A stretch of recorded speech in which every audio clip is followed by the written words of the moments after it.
Hello, welcome back, viewers, to the wedding show. This is Hope Roski, and I'm here right now with Emma Chavez. Welcome, Emma. Oh, thank you so much, Hope, for having me. It is a pleasure to have you. Emma is a bilingual wedding officiant, which I think is great because we do have non-English speaking people in our community who are getting married, and you provide a wonderful service for English and non-English speakers. Tell us a little bit about that. Yes, Hope, I absolutely love doing this. It's something that I started about 4 years ago, and it all began because I got married and I started noticing a trend of just different officiants in the area, and everyone had a little bit of different experiences, right? Sure. So there was some people getting married in churches, some in backyard weddings, and so I didn't get a personal officiant experience. I loved my wedding. We got married in San Francisco at City Hall, which was a beautiful venue, but I Yes. didn't have that personal experience. It was more of just a basic civil ceremony, nothing personal about my ceremony, and so I wanted to start something that really allowed me to work with couples and provide a personalized service for them. Well, speaking of working with couples, do you ever meet the couples beforehand, or is it just the day of? What's the situation? No, I absolutely. So if a couple reaches out to me, whether it's a referral or whether they reach out to me through my website, I do meet with the couple ahead of time, whether it's a Zoom call just to kind of get to know the couple, a phone call. If they want to meet in person, we can meet in person, just so that I can really get a feel for the couple. A lot of times I do tell my couples that I want them to feel good about hiring me, and I know Sure. that this is a business, but I want them to feel good about their officiant. My name will be on their marriage certificate for the rest of their life, and so I want to make sure that they feel a good energy for me. I think that's so important because, let's face it, it's their special day, and, you want to make it exciting. And speaking of exciting and fascinating and interesting, what would you describe as your most exciting or interesting or fascinating wedding ceremony? Because I would love to hear all about it.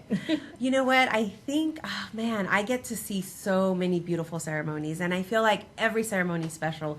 Backyard weddings, beautiful venue weddings, but the one that definitely impacted me the most was a Hawaii wedding. I got invited. Oh my goodness. So that, when I asked the question about do you travel outside of Fresno, she does. She travels to Hawaii. Go figure. Hey.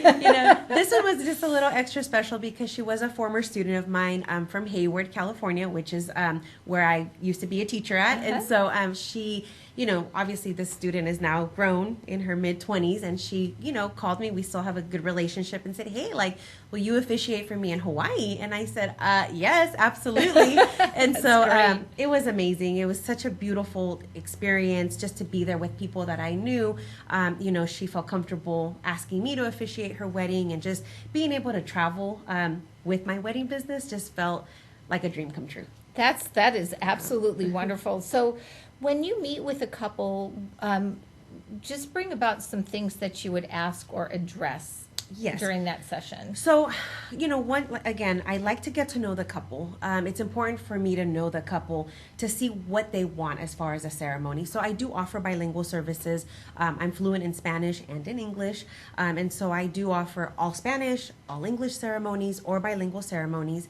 So I do ask questions as far as are you faith-based? Do you want a faith-based ceremony? Would you like a prayer incorporated, some biblical scriptures in there? If the couple is not and they don't want any of that, then it doesn't have to be in there, right? Also, different ceremonies, for example, blending of the sand ceremony, a unity candle, the lasso ceremony. So just rituals that we can incorporate into a beautiful, ceremony for them that's tailored to whatever the couple wants and needs. Well, I think that's absolutely wonderful that you have that time with them and you get, very specific and very detailed. So if a couple is looking for flowers or music, you may not provide that, but can you offer suggestions, or how would that work? Oh, absolutely. Yes. I get to work with amazing vendors throughout the Central Valley. So, just depending on the couple's budget, what they're looking for, obviously the more I work with vendors, I appreciate and love them. I give out referrals of different vendors florists, venues, coordinators, day of coordinators. Super important to have a day of coordinator so that the flow of your wedding goes smoothly. DJs. So I do like to refer people that I appreciate working with and are amazing at what they do. Well, what's interesting is, when we talk about weddings, there are people who are already married, but they enjoy what you call a wedding or vow renewal, correct? Yes. So yes. tell me a little bit about that and how that might be different from the actual, first marriage ceremony. Yeah. So vow renewals, absolutely love vow renewals because I feel like they get to incorporate their kids, their older kids. A lot of families do like 10-year vow renewals, 15, 20 years. And so the ceremony is very similar. But in this, in a vow renewal, they get to renew their vows. And so what is it after so many years of being married that they want to vow again to one another, whether it's just something new or their past vows, hey, we're human, right? We break our vows sometimes. Yes, we are human.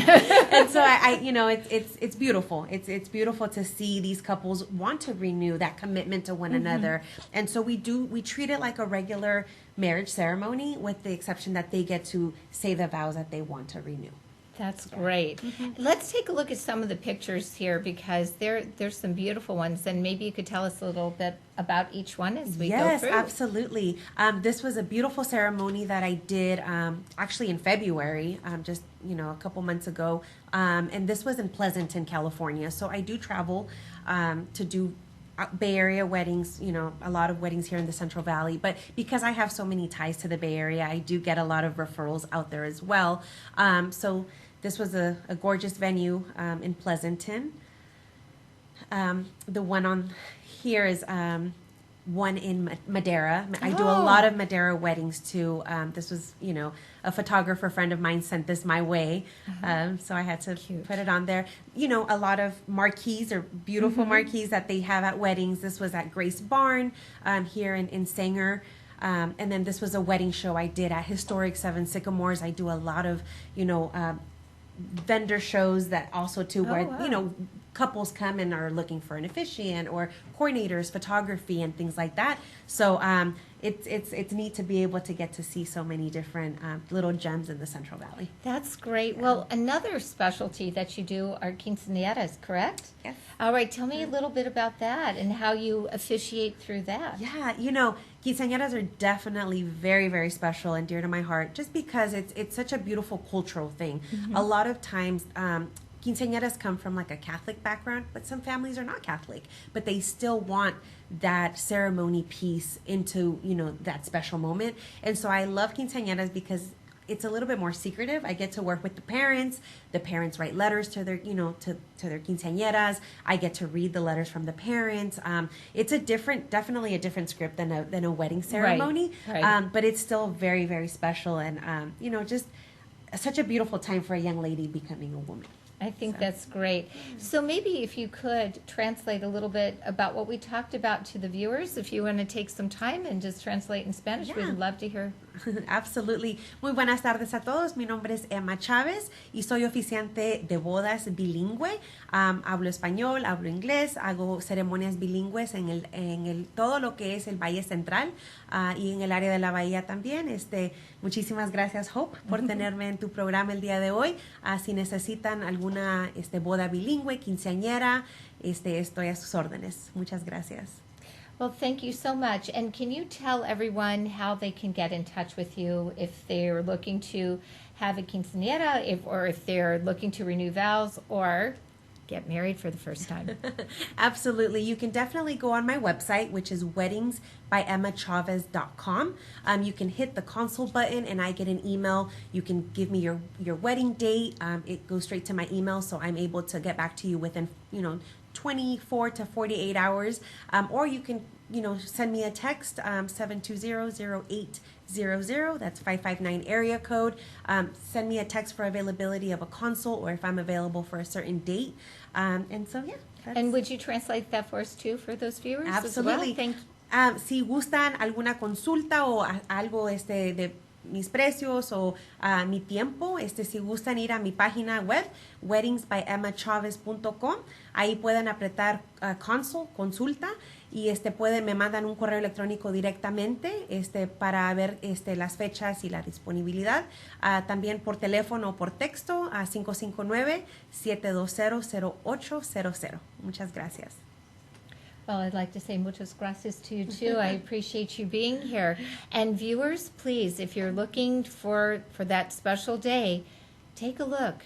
Emma Chavez will be right back with you in just a moment.